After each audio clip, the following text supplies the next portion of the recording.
Look out, thugs beware. Killers watch out, wrongdoers don't dare. In the deepest dark of night, he waits for the danger. One man's holy flight, evil's only true avenger.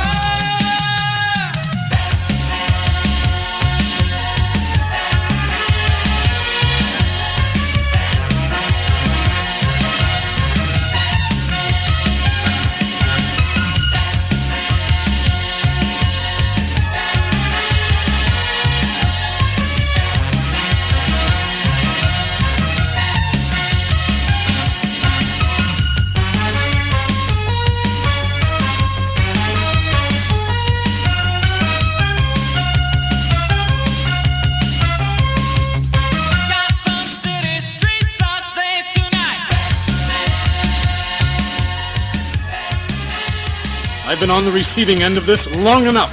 It's about time I started dishing it out. Where are you going, sir? To track down the maniac behind all this, one way or another. The two of you attend to things here until I get back. And miss out on all the action? You've got to be kidding, chum. I've never been more serious, Robin. This is my fight, not yours. And I intend to finish it. Alone. Sure, Batman. Anything you say.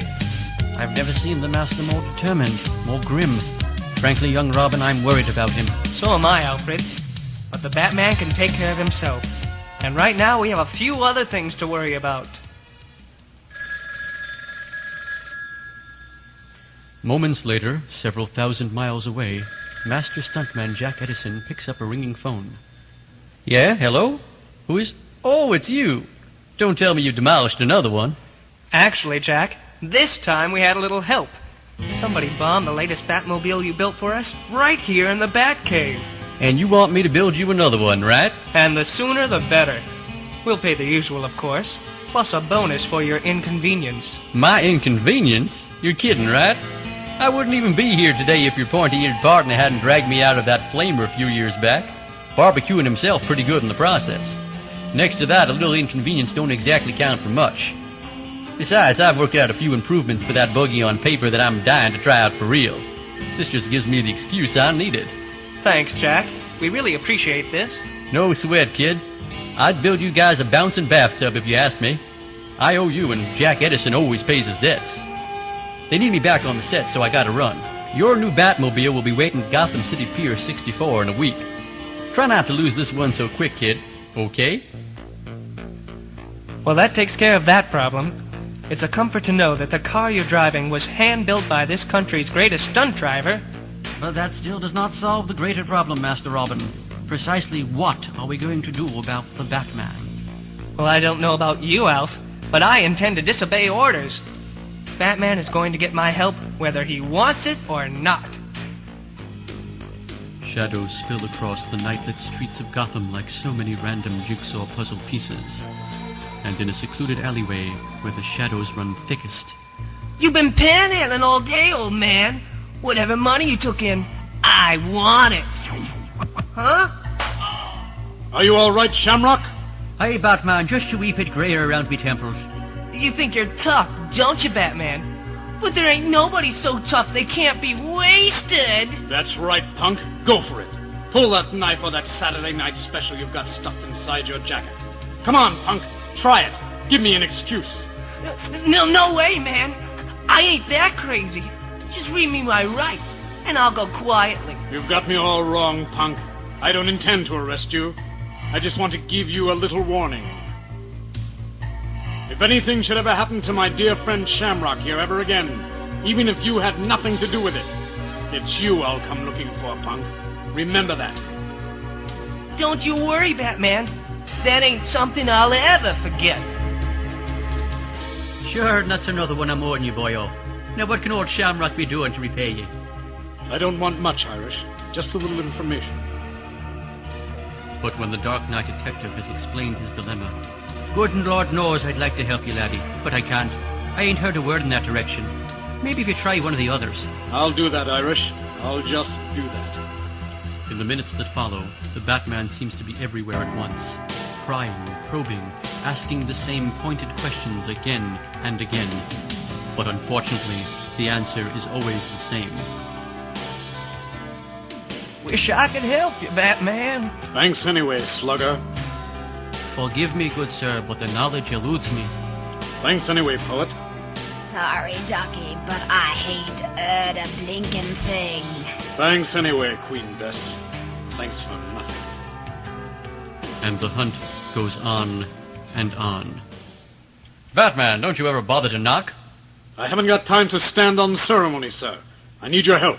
Just name it. And when the Batman had finished recounting to Gordon that which we already know. It's a sort of case that should be overflowing with suspects, Commissioner. And I haven't got a clue. Not one. That's ridiculous. You're too good a detective not to have uncovered something. And that leads us to the only other conclusion. Which is? Subconsciously, you don't want to find any clues. Because the person behind all this is somebody close to you. Someone you care about. Well, Batman, what do you think?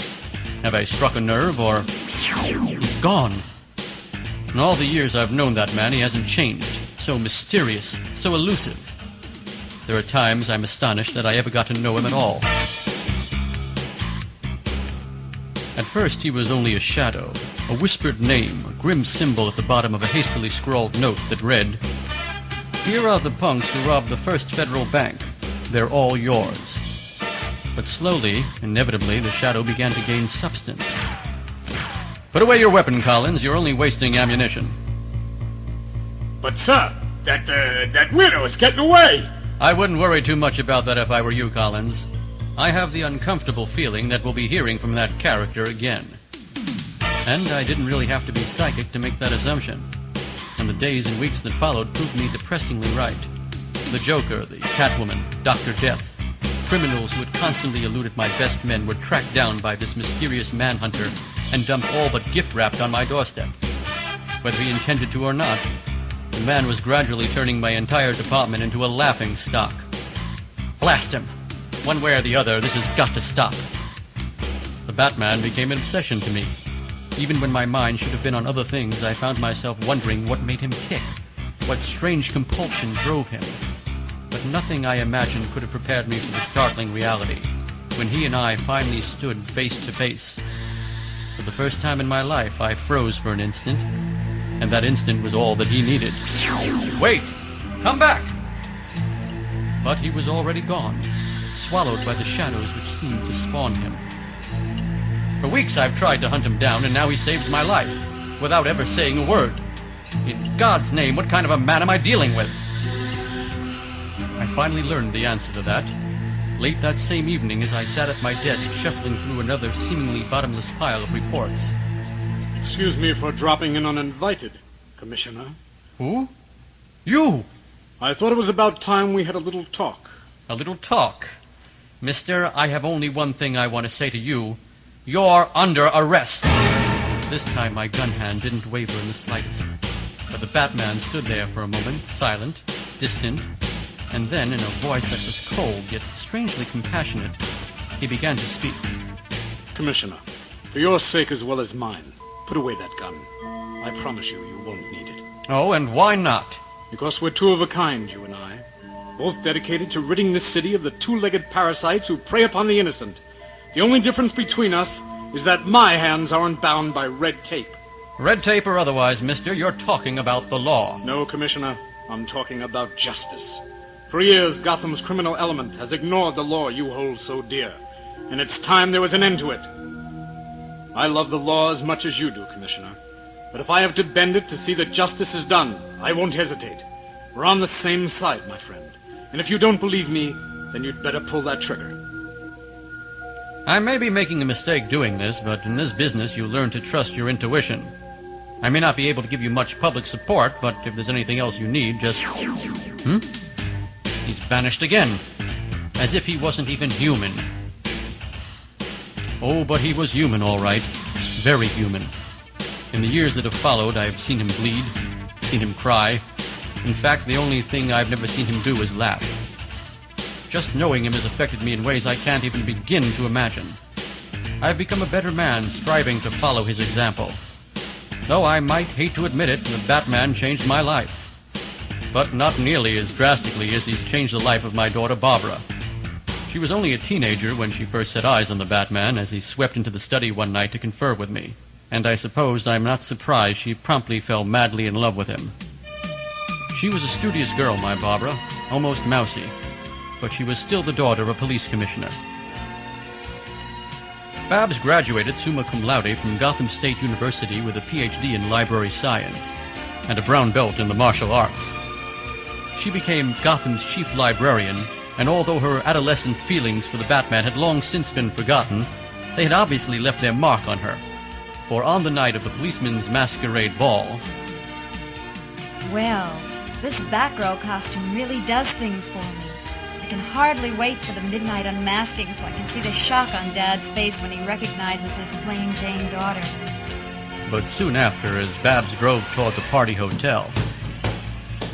Good Lord, that's Bruce Wayne, Daddy's millionaire friend, being kidnapped by a gang of men in costumes. I've gotta help him somehow. And help him she did, with a skill and confidence that made it seem as if she was born to be a crime fighter. And come to think of it, perhaps she was. Babs, or should I say Batgirl, helped Batman and Robin kill him off, and she hasn't stopped putting her neck on the line since. Now that's what I call an understatement, Commissioner. Who? Robin, doesn't anyone around here bother to use the door anymore? Sorry about that, sir, but there just wasn't time. I assume he's been here. He's been here all right, looking more disturbed than I've ever seen him. There's something bothering your partner, Robin, something gnawing at the pit of his soul, and I wish to God I knew how to help him. In the clear morning light, Gotham's gleaming Wayne Foundation looms like a latter-day castle, a castle ruled by the firm yet gentle hand of millionaire philanthropist Bruce Wayne. Morning, Mr. Wayne. Isn't it a simply beautiful day? If I have any appointments this morning, Mrs. Crown, cancel them. I don't want to be disturbed by anyone. Gee, that isn't like Mr. Wayne at all. Do you think there might be something wrong with him, Mr. Fox? Frankly, I don't know, Caroline, but you can bet your bifocals I intend to find out. Mr. Fox? Wait, you're not supposed to go in there. Oh, what's the use? If you'd like to talk about it, Bruce, I'd like to listen. I thought I told Caroline I didn't want to be disturbed by anyone. That's okay. I'm not anyone. I'm Lucius Fox. Remember, your friend. And, mister, right now you look like you could use one. When I want your help, Lucius, I'll ask for it. The devil you will, fellow. You wouldn't ask for water if you were dying of thirst. That's just not your style. But that's partly why we work so well together. I know what you need without your ever asking. And I know what you need now, just as I knew what you needed on the day we first met. You took time to listen then, and you not only liked my idea, but you demanded that I take charge of it. Every time I turned around after the success of my plan, you entrusted me with more authority, more responsibility, and helped mold me into the man I am today. Any debt you think you owe has been repaid 1,000 times over. You've earned your success, Lucius. Never forget that. Still, if there's anything I can do, and I mean anything... I appreciate the offer, Lucius, but this is something I have to work out for myself. Okay, well, you know where to find me. All those windows, and behind one of them probably hides my mysterious quarry. The more I consider it, the more I'm convinced that Gordon was right. It has to be somebody close to me, someone I trust. Maybe even someone like... Oh my God! It has finally grown dark once more when at last a somber black-clad figure prowls across the sprawling grounds of Wayne Manor, a shadow gliding past other shadows up to the old front door. Lord, how empty this place feels without Dick and Alfred living here. But it isn't empty, not really. In fact, this house is filled to overflowing with memories. Even after we have been gone, the specters of the past live on, eternal, immutable. You know what I want to be when I grow up, Daddy? Let me guess, son. A fireman? A dog catcher? Perhaps the president? No, Daddy. I want to be just like you. You're a doctor. You help people. That's what life is all about, Bruce. Helping people. Our love, our compassion, are the only things that set us apart from the beasts of the field. Promise me you'll never forget that, Bruce. I won't, Daddy. I promise. And I haven't forgotten. In my own way, I've tried to help. And it's cost me, Dad. God, how it's cost me. I wish I could wear a suit like that, Daddy. I'll save it for you, Bruce, to wear when you grow up. Oh, Dad. If only you'd known. If only you could have known how that costume would change my life. Your uniforms, young sir and master. Commissioner Gordon has need of you. And I've always responded to those in need, without an instant's hesitation. But what about my needs? What about me? So many ghosts, so many memories. Maybe it was a mistake for me to come here. Maybe I should have stayed... Huh? The Batcave walls! Closing in on me! What a fool I've been! If he could strike at the heart of the other Batcave, I should have known he would also strike here. The Batman? I do have a name, you know. Why don't you simply call me Bruce Wayne? Because you're not real. You don't exist. No, if you had your way, I wouldn't exist, would I? Because of you, I've lost my friends, the women I've loved, maybe my very sanity. That's why I intend to destroy you, Batman, so that Bruce Wayne can finally start living. Maybe you're right. Maybe I have to let the Manhunter overwhelm the man. Maybe it would be easier to simply put down my arms and let these walls put an end to my misery. No! That's the coward's way out, and you know it. Who? Lord, no! Dad, you're wearing your old costume. You've got to fight it, son. Don't give up. You must never give up. Don't you understand, Dad? It's just no good anymore. Look at me. I've tried to kill myself. What good is a Batman who is rapidly losing his mind? But that's just it, son. You're not going mad. It was that warehouse explosion you were caught in. Somehow it's affected your mind, creating temporary schizophrenia with paranoid delusion. But you can beat this, Bruce, if you'll fight it. No! It's too late! It's never too late, son. Not for a man who has courage. The world needs you, Bruce. I need you because you make a difference. Because you care. Go on, son. Get out of here. I can hold the walls open until you're safe. Did you hear me, son? Run! The world is waiting for the Batman. No, I can't. I can't let you die. Not again. Not again. If I never go through that again, I won't miss it. Are you all right, Batman? Yes, I think I'm going to be fine now. Thanks to you.